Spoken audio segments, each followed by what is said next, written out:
Hey guys, it's Taylor back with AITAH Taylor, and today is Reading Reddit Monday, so let's get into it. We're reading 2 hot takes. I gave up my peaceful life and poured my savings into a dream for a man, and I fear I've made a horrible mistake. Ooh. I need to get this off my chest. Before my husband, I was single by choice. My kids were grown. I had a house with a low mortgage and paid off car, savings, pets, and a quiet, stable, drama-free life. I was genuinely happy. I didn't need or want anyone. Then he came along. With his undeniable charisma and country boy charm, he very quickly became a part of my life, and somehow I let him in.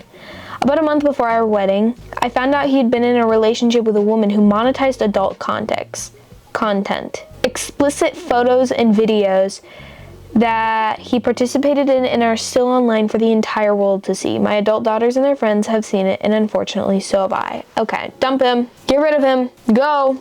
That should have been the I know it's difficult to leave somebody you love, but it's also I don't know. I don't feel like people deserve a second chance when they've already messed up the first time. There's still a likelihood of that person repeating their past mistakes, and it's gonna leave you wishing you had left them and not spent so much of your life with them. So I think you should just leave them. But unfortunately, the story continues on about 19 more paragraphs, so let's see. Despite all of that, I went through with the wedding. Of course. I sold my house, sold my car, rehomed my pets. Since many of you can't seem to read past this point, let me clarify what happened with my cat and dog. For starters, my cat went to live with my daughter, who was her original owner years ago, and my dog, a miniature smooth Dachshund with back problems, went to live with my best friend. They are very familiar with these people, and their homes have been there many, many times. And in their homes having been there, yeah. The reason they did not come home with me, and nothing to do with me choosing a man instead of them, far from it. We both love them immensely. We moved to an old 20-foot fifth wheel that was parked in the middle of the woods, which is home to bears, wolves, coyotes, fox, skunks, so it was a matter of safety. I couldn't live with myself if anything had happened to them. It's not an easy decision to make. Selfishly, I wanted them to stay with me, but I did what I thought was best for them. I see them all the time, and they are happy, healthy, and well-loved. So all of you a-holes that automatically assume the worst, you can suck it. Okay, clock it. Continuing on, and poured every penny of my savings into building our dream home in the woods, which, if I'm honest, was mostly his vision. I reluctantly agreed to move into a junky old camper with the promise that the house would be ready by Thanksgiving. It wasn't, not even close. Then we moved into his parents' basement because it would be cheaper than renting an apartment, and it would only be for a couple of months until the house would be ready for us to move into around Christmas, I was told. It's March now, and the house isn't even close to being inhabitable. I should also mention that everything is in my name. I paid for absolutely everything. He has nothing except a mountain of debt and a decade of really bad decisions. Now I can't stop thinking about everything I gave up. My peace, my security, my independence. I feel disgusted by his past choices. I feel resentful that I carried everything financially. I feel humiliated that my daughters have seen content I would never have imagined existed in my life. And I feel like a fool for dismantling my life for someone whose past and judgment I'm struggling to respect. I love him, and he's not a bad person, but I don't know how to reconcile the man I thought I married with the reality I live in now. Has anyone ever completely uprooted their life for love and felt like they lost themselves in the process? How do you move forward? Leave or talk. Probably talk. Talk, and then if you don't see a way out, then leave. If you don't see any room for improvement. But there's an update. Let's see what it says. Update. After a few more attempts at making any type of progress with the building being colossally unsuccessful, Jesus, I have decided to contact another contractor, one that is registered with the financial institution my building mortgage is with. I have a meeting with him this afternoon, and hopefully he'll be able to complete my house quickly without too much additional costs, fingers crossed. As far as the relationship with my husband is concerned, honestly, I'm very torn. I married this man because I loved him, and despite his sordid past and poor financial decisions, I still do. We are in therapy. Great step. He says he's willing to put in the work to make this relationship a success, but only time will tell, I suppose, and how much more time I'm willing to invest will be dependent on the amount of effort I see. That was a beautiful sentence. I've also had a dear friend offer me a room in her home if I need somewhere to go to get away and clear my head. I'm so grateful to have amazing people in my life. I wouldn't be able to deal with all this BS without them. I will post another update when I have more information. Somebody said, I'd lawyer up immediately and cut my losses. This man sounds like a scammer and a leech. He's dishonest and doesn't appear to have contributed to anything to his dream. Yeah, I think it's great that, you know, you are the moment a man suggests me to rehome my pets, he is gone. I like that you are trying to, you know, fix what seems to be broken. But unfortunately, in this case, I think he's just a broken man. So I think you should leave him. Because this happened before your wedding. And now it's happening after. And it seems to be kind of like I don't know, like a chemical reaction. We're back to the cataclysmic from a couple weeks ago. It's almost like a chemical reaction. Like, it seems like he's doing all of these things. Like, he's not paying for the house that he wants. He's asking you to, you know, or he's not asking. It's kind of, I don't know how to explain this. Let me see. What are the words I'm looking for? He's, I don't know. It just seemed like a series of unfortunate events. And I think you should leave him. Let's move on to the next one. Boyfriend spit in my face. Okay, leave him next. No, I'm kidding. Let's read this. We were arguing last night and he spit in my face.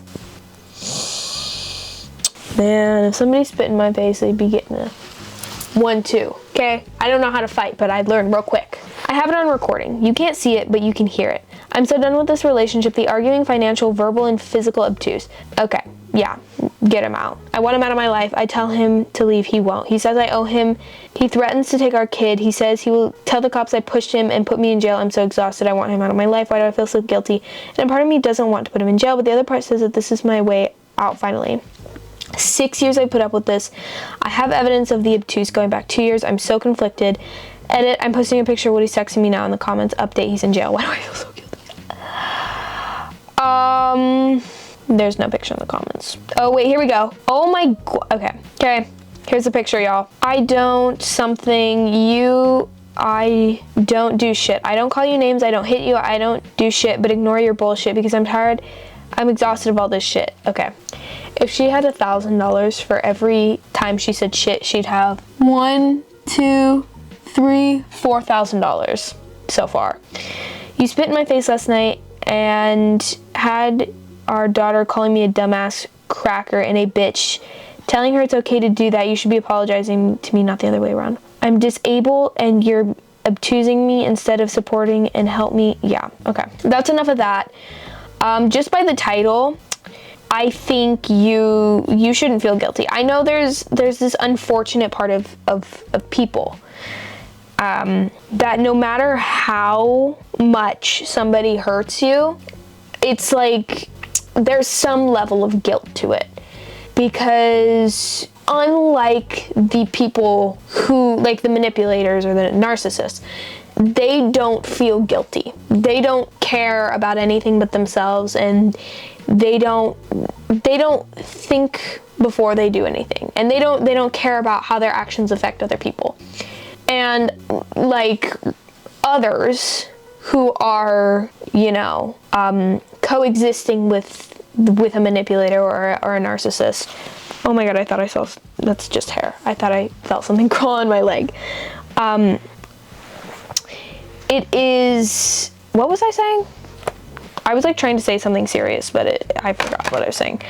I feel like people who kind of like deal with their behavior tend to have more guilt because they don't have those actions. They don't hurt people, you know, they're good people and they care.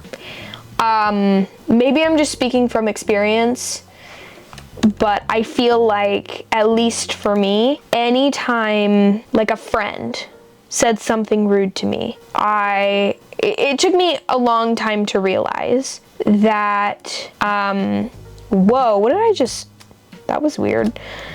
It took me a long time to realize that type of behavior and how and why that's not okay.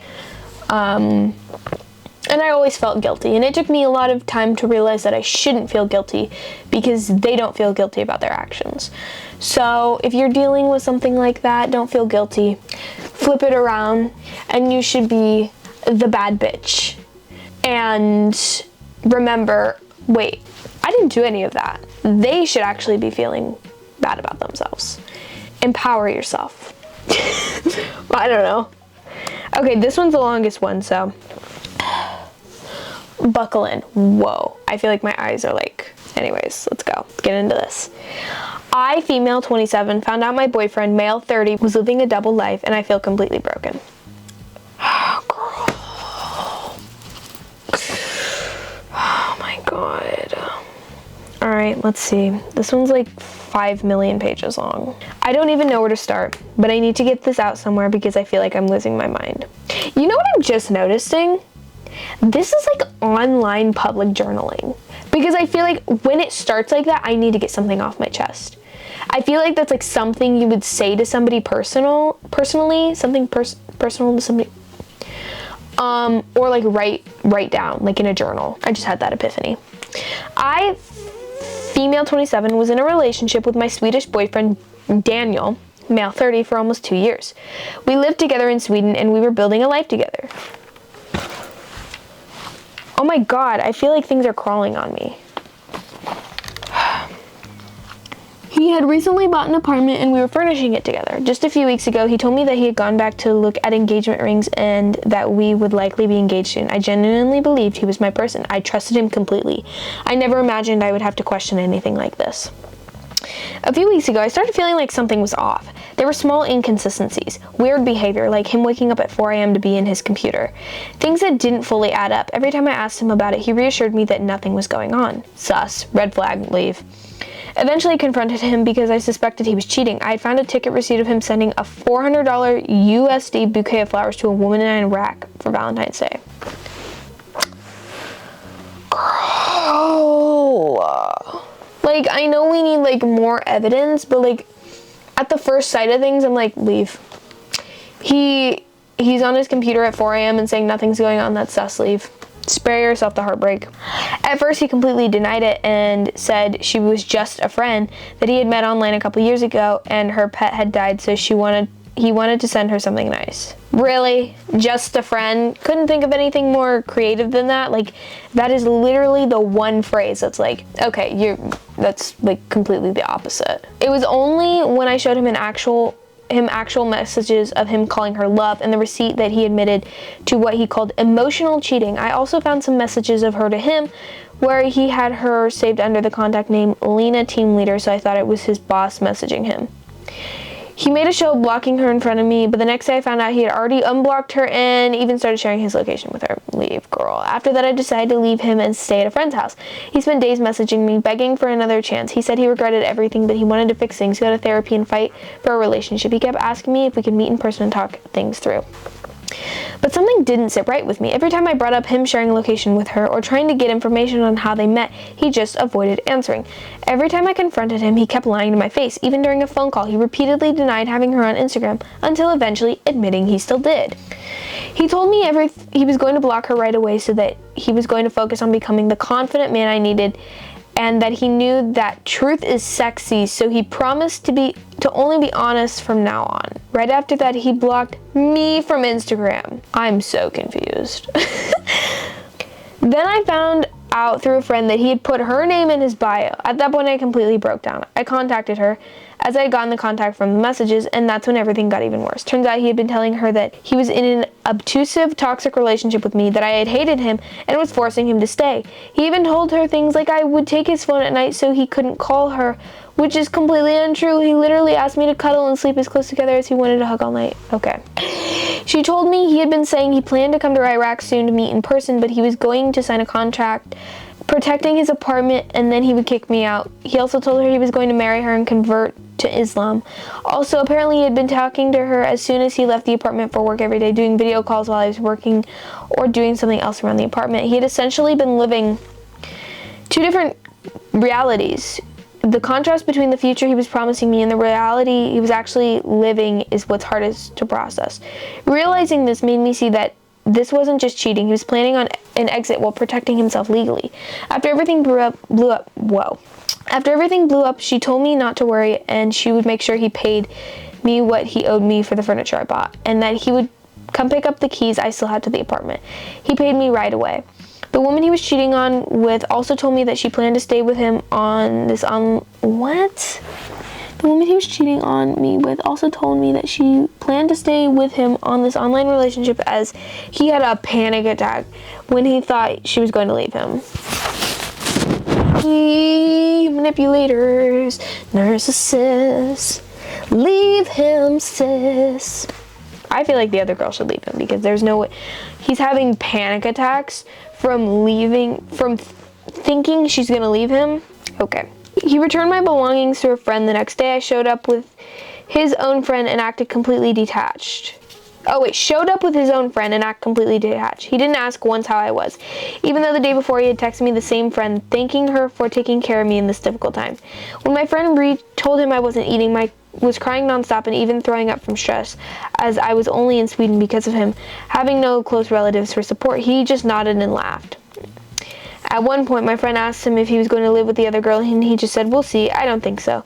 That's the same man who days before told me he wanted to marry me, who was planning for us to buy a car and remodel the apartment, and even asked me when we should have children.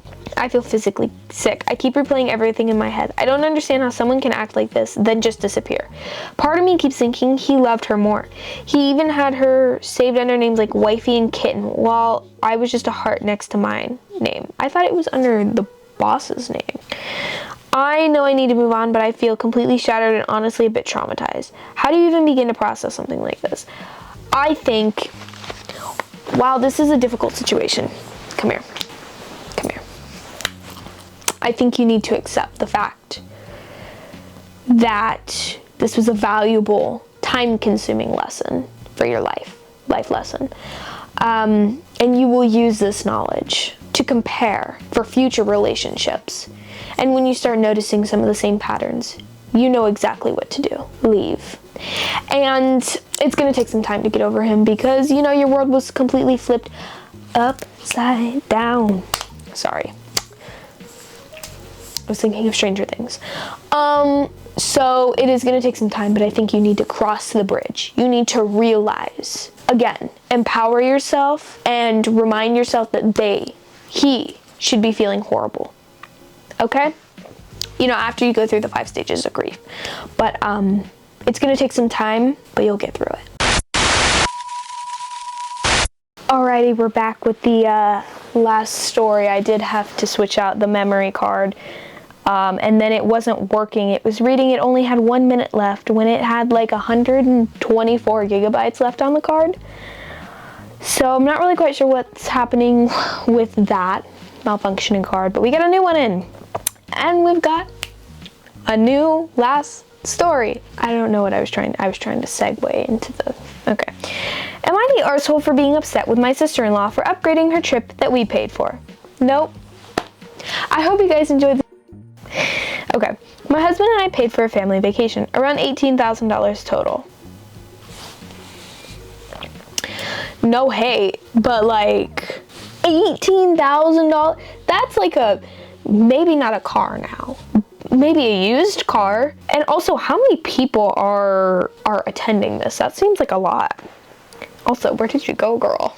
Give me some ideas. For both our family and my sister-in-law's family, including flights and seat selection, after our original trip was canceled, we rebooked a nicer destination and still covered everything. Recently, she mentioned upgrading to a VIP airport service that would cost extra for us as well. What? Why? You're like you're not staying there. You don't need a VIP service. This is what you do at an airport. You go through the security, then you sit down, maybe eat some food, then you get on the plane. And then if you have a layover, you sit down at your next gate, maybe get some food, then you get on the plane. It's like not a whole day thing at the airport. Sorry, let's continue. I'm getting ahead of myself here.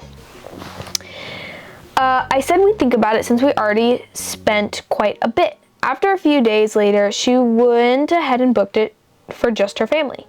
When we saw her, she mentioned the extra cost wasn't really in our budget, and she said since they'll get through the airport faster, they'll arrange their own transportation and meet us at the resort. What? I'm confused. What does this airport service consist of? I understand it's their choice, but I can't help feeling a bit off since we paid for the trip and had planned to travel together. Am I the arsehole for feeling this way? I don't think you're the arsehole. I think you just don't think about it. Just don't think about it. That's what these comments are saying. She was tacky not to book VIP service for all of you, considering she didn't pay for anything else. Anyways, just let it go so you can enjoy your trip, but you know for next time. Yeah. So selfish, she didn't cover your VIP expenses. Don't have your card linked to her room. Ooh, yeah, I would not trust her. This is so important, don't allow yourselves to stew about it because it could ruin your trip. She obviously doesn't have any generosity for your spirit. But that's a huge flaw in her. Please don't let it spoil your trip. Yeah. Yeah, just don't think about it. Just have a nice trip. Well, comment down below your thoughts on these stories. Most of these seem like, I think like 3 of them were like relationship related, and they were, the significant other was an asshole. But the last one, just let it go, girl. I mean, that's probably just who she is. She doesn't think of anybody. But yeah, like, if I were her, I'd go ahead and book VIP airport service, whatever the fuck that is, for everybody. I'd be like, oh my God, you just spent $18,000 on this trip for all of us? Girl, let me do you a solid. I will pay for, I'll pay for all the food. I'll pay for the airport service. I'll pay for whatever you need. At least that's how I'd be, because that's like crazy generous. But some people don't think that way. But while you're down there commenting, click all the buttons, you know what to do. And I hope you guys have a good day, night, evening, morning, wherever you are in the world viewing this. And peace.